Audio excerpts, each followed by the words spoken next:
Roca de la eternidad, fuiste abierta para mí. Semiescondedero fiel, solo encuentro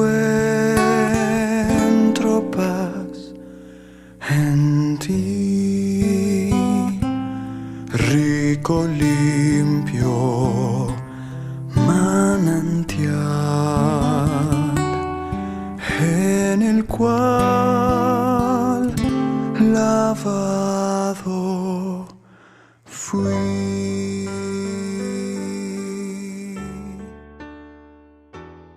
Buenas tardes a todos los presentes. Les doy la bienvenida a esta predicación del Evangelio en esta modalidad virtual.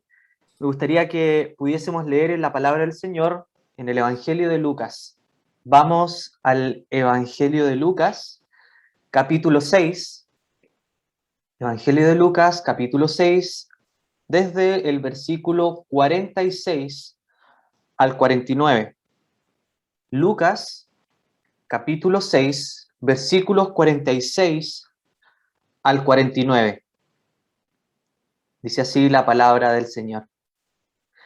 ¿Por qué me llamáis, Señor, Señor, y no hacéis lo que yo digo? Todo aquel que viene a mí y oye mis palabras y las hace, os indicaré a quién es semejante. Semejante es al hombre, al que al edificar una casa, cavó y ahondó y puso el fundamento sobre la roca. Y cuando vino una inundación, el río dio con ímpetu contra aquella casa, pero no la pudo mover, porque estaba fundada sobre la roca. Mas el que oyó y no hizo, semejante es al hombre que edificó su casa sobre tierra, sin fundamento, contra la cual el río dio con ímpetu, y luego cayó, y fue grande la ruina de aquella casa. Hasta aquí la lectura de la palabra del Señor y rogamos que Él la bendiga en esta tarde. Como podemos ver, el pasaje inicia sin una introducción previa. Nos introduce en el tema inmediatamente, lo cual nos hace ver que también es la continuación de un tema que venía hablándose previamente. El Evangelio de Mateo, capítulo 7, nos puede aclarar mucho mejor este contexto, ya que Jesús venía hablando que no todo el que le dice Señor, Señor, entrará en el reino de los cielos, que solo entrará el que hace la voluntad de su Padre que está en los cielos. Luego, en este pasaje, el dardo apunta a un contexto mucho más personal y comienza diciendo, ¿por qué me llamas Señor, Señor? La implicancia de llamarlo Señor es muy grande para ser tomado a la ligera. En nuestro contexto cultural actual, llamar Señor a alguien es un vocativo, una forma de respeto. Al saludar formalmente, sobre todo a personas mayores. Decimos, por ejemplo, buenas tardes, señor Lucas. Buenos días, señora Rosa. Y es algo que culturalmente tenemos arraigado, pero ¿qué significa decir Señor a Cristo? El verbo curios era usado para aquellas personas que gobernaban, que eran amos y señores de tierras, ciudades o amos de personas. Ahora situémonos en el siglo I. Los paterfamilias, los domine, gobernaban toda una casa. Ellos eran curios o señores y todo derecho de cualquier persona de su casa estaba bajo su autoridad. Si un esclavo, por ejemplo, moría bajo la mano del paterfamilias, no era delito. Si algo ocurría bajo su casa, bajo las órdenes del domine, no era delito. Así que su poder era tremendo, era absoluto. Y hay que tener en cuenta que no era simple entrar y pertenecer, por ejemplo, a los hogares romanos, a menos que fueran un esclavo o nacieran o fueran adoptados por la familia. Y también en el contexto judío, las tribus judías también eran bastante segmentadas, ya que cada judío sabía a qué tribu pertenecía. Entonces, si decimos Señor, significa que estamos bajo autoridad, que obedecemos órdenes, que seguimos sus mandatos, que estamos a disposición de un ser que es mucho más poderoso que nosotros, que acatamos su voluntad y le pertenecemos. Y ojo con esto, que no es simple decir, es que no tenemos voluntad propia, porque nuestra voluntad le pertenece a alguien más, a nuestro Señor. Que en términos prácticos, ¿qué significaría decir que Él es nuestro Señor? Significa, por ejemplo, escuchar su palabra, atesorarla en el corazón, tomarla en cuenta, obedecerla y creer. Creer en su palabra, creer en Él, creer que Él vino a salvarnos. Como pueden ver, es mucho más profundo de lo que parece. Entonces, tomemos el peso de lo que significa decir Señor a Dios y Cristo. El mundo lo dice por cultura, por respeto cultural o religioso. Las personas religiosas generalmente son subordinadas en la misa y llaman Señor a Dios en todo ese culto. Pero en la vida diaria, durante toda la semana, cuando termina la misa, cuando se acaba el domingo, son dueños de sí mismos. Toman decisiones por su propio bien o sus más cercanos, pero Dios está realmente lejos de sus vidas. Y ese estilo de vida, esa forma de vida no es propia de estar bajo la autoridad de Dios.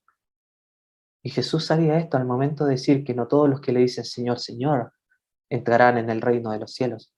Y decidió ir mucho más profundo, diciendo de forma muy personal, ¿por qué me llamas Señor, Señor, y no haces lo que yo digo? Lo que yo mando, lo que yo espero de ti. ¿Por qué no me haces caso? ¿Por qué simplemente escuchas y no me tomas en cuenta? ¿Por qué estás en la reunión, escuchas y después te olvidas que hay un Dios? ¿Por qué rechazas el mensaje de salvación? ¿Por qué rechazas mi mensaje, mi obra? Lo impresionante es que Jesús, en este pasaje, no se queda a juzgar a aquellos que lo oyen, que también son ustedes los que lo oyen, sino que se da el tiempo de explicar, para no dejar dudas a qué se refiere, y les entrega esta enseñanza en forma de parábola, un mensaje como en un profundo contenido espiritual, relatado con ejemplos de la vida diaria de quienes lo escuchaban.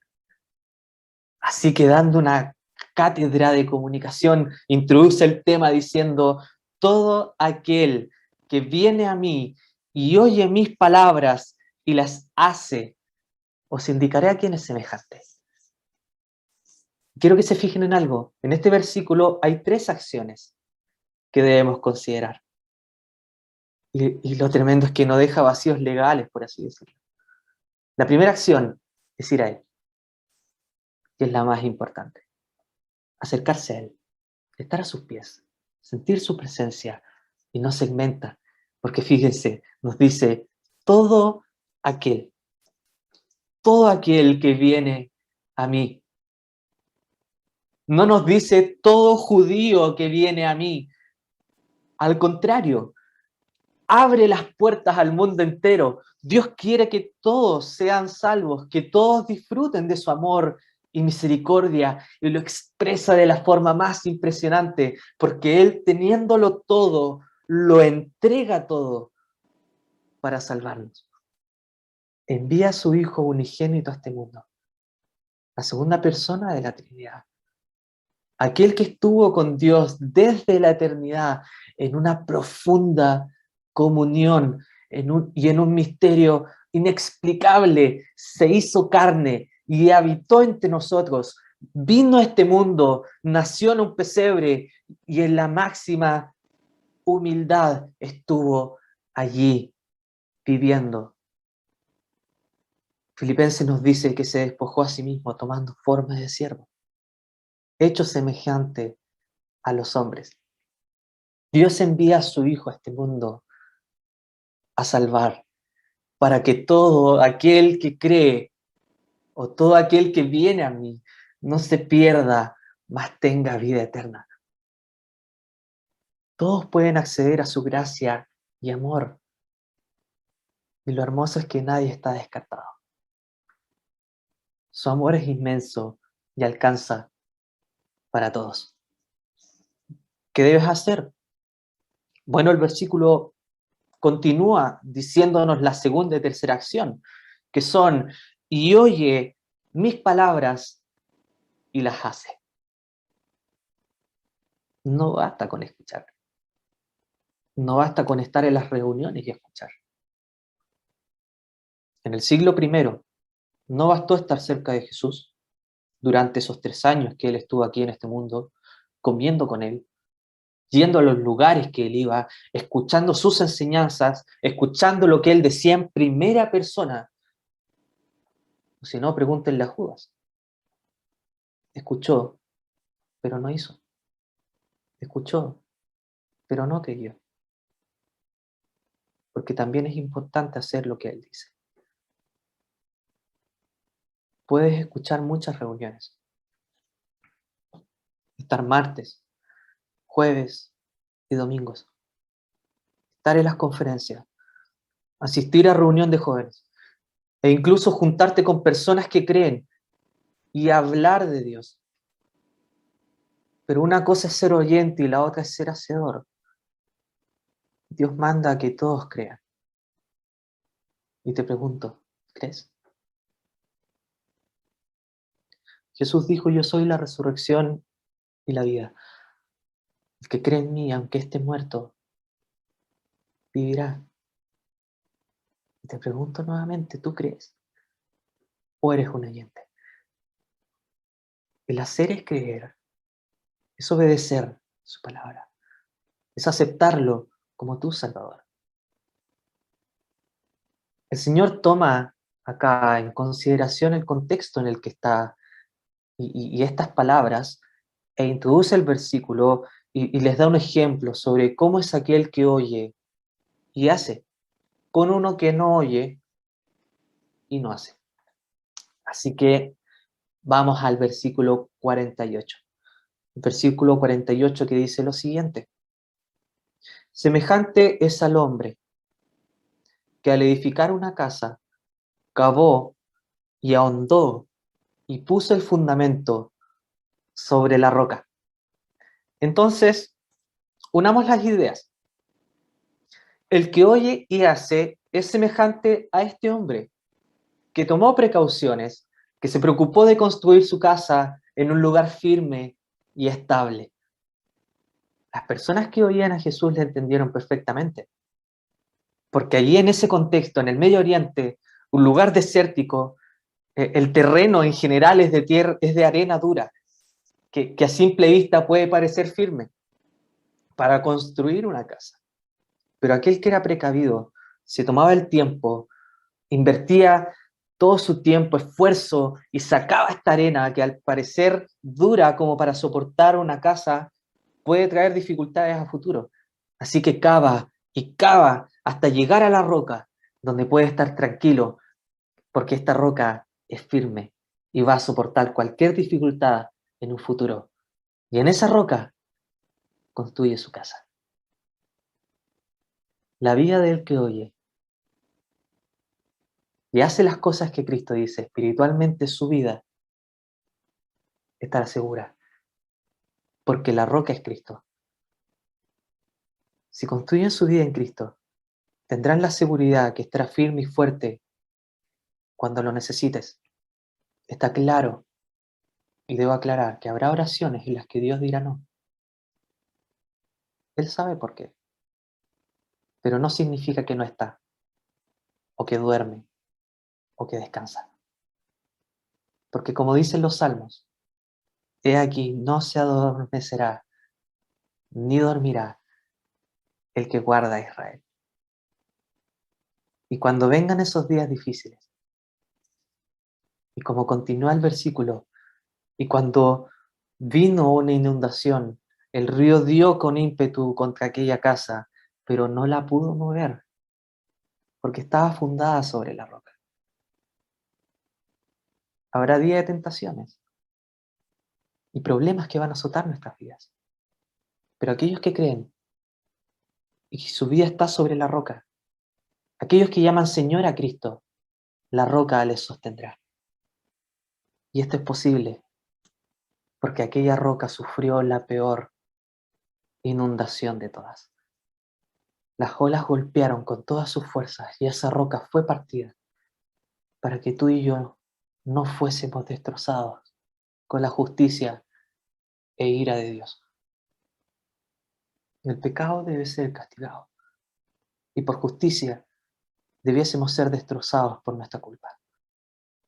El pecado, el error, ofende al Dios que es el Curios, por sobre todo, el Señor de la creación, Señor y dueño de lo existente, Señor de lo macro y de lo micro. Todo le pertenece y a ese Dios ofendimos con nuestros pecados. Y la roca fue partida en la cruz. Cristo cargó con nuestros pecados, llevó nuestras culpas, fue azotado con la peor de las tormentas. La justicia de Dios cayó sobre él para que nosotros fuésemos salvos de la condenación eterna. El Hijo de Dios, Dios manifestado en carne, el Curios, muere por sus súbditos, muere por sus criaturas, muere para salvar a pecadores que merecen el infierno. El Hijo de Dios en esa cruz sufrió el silencio que nadie quiere soportar y nadie puede soportar. En el peor de sus momentos exclamó: Dios mío, ¿por qué me has desamparado? El Dios de Israel nunca se duerme. Además, los salmos nos dicen que Él es nuestro amparo y fortaleza y nuestro pronto auxilio en las tribulaciones. Pero en esa cruz, el Hijo de Dios, con todos nuestros pecados encima, exclamó a su Dios y no hubo respuesta. Respuesta que antes sí tuvo, cuando del cielo se oía: este es mi Hijo amado, en quien tengo todo mi contentamiento. A Él oír. Pero ya en la cruz solo hubo silencio. No porque Él lo mereciera, sino porque nos vio allí, a mí y a ti. Vio nuestros pecados y fue desamparado. La roca fue partida por nosotros para darnos fortaleza. Y lo hermoso es que Cristo no está muerto. La roca no quedó partida, sino que al tercer día, con poder y victoria, resucitó de entre los muertos, y la roca es firme y milenaria y está preparada para reinar y sustentar tu vida, porque Él venció a la muerte, Él venció a Satanás y vive. Él hizo todo para salvarnos, y aquel que oye esto y lo cree será salvo. El que oye y hace, su vida estará fundamentada sobre la roca. La salvación es segura y no se pierde. Y es gratuita para todo aquel que viene a Él. Pero, ¿qué ocurre con el que no construye su vida sobre la roca? Veamos el versículo 49. Miren lo que dice: mas el que oyó y no hizo, semejante es al hombre que edificó su casa sobre tierra, sin fundamento, contra la cual el río dio con ímpetu, y luego cayó, y fue grande la ruina de aquella casa. Quiero que nos fijemos en un detalle del principio del versículo 49. Este hombre también oyó. En ambas personas está este factor. Ambos escucharon el mensaje. Ambos oyeron a Jesús. Ambos estuvieron aquí en esta reunión. En esta tarde están las dos clases de personas, todos escuchando. La triste diferencia es que uno hizo y el otro no. Uno creyó en Jesús y el otro no. ¿Qué pasó? Bueno, vinieron tentaciones y problemas y la vida espiritual del que no cree está perdida. Porque la casa no soportó la tormenta, ya que no tenía fundamento. Recuerden el detalle que les di al principio. En Medio Oriente la arena es dura, parece firme. Asimismo la religión puede parecer firme. Puede parecer que te brinda una seguridad espiritual. Estar escuchando, estar oyendo, estar en reuniones, pero no, estimados. Lo único que te puede dar firmeza es Cristo. La salvación que solo Él otorga a todo aquel que viene a Él. Esta casa cayó y fue grande su ruina. La vida del que no cree. ¿Cuál es su ruina? Finalmente es el infierno. La vida en el infierno es una ruina. No hay esperanza. No se puede reparar. No hay vuelta atrás. Esa vida se caerá y estará desplomada por toda la eternidad, sin esperanza. Ambas personas oyen en esta parábola. Tú oyes, pero falta el hacer, falta el creer. Entonces no esperes más. Cree en el Señor Jesús. Cree que Él murió en la cruz. Él es la roca que está firme para salvarte, que está firme para que le sirvas y fundamentes tu vida en Él. Él jamás te va a fallar. En Él hay esperanza. En Él hay salvación. No seas como los que oyen y no hacen, porque el destino de ellos es el infierno. Tómate un tiempo, medítalo, piénsalo, acéptalo y te aseguro, a la luz de las Escrituras, a la luz de lo que nos dice la palabra de Dios, que en esta tarde serás salvo. Que el Señor bendiga su palabra en esta tarde.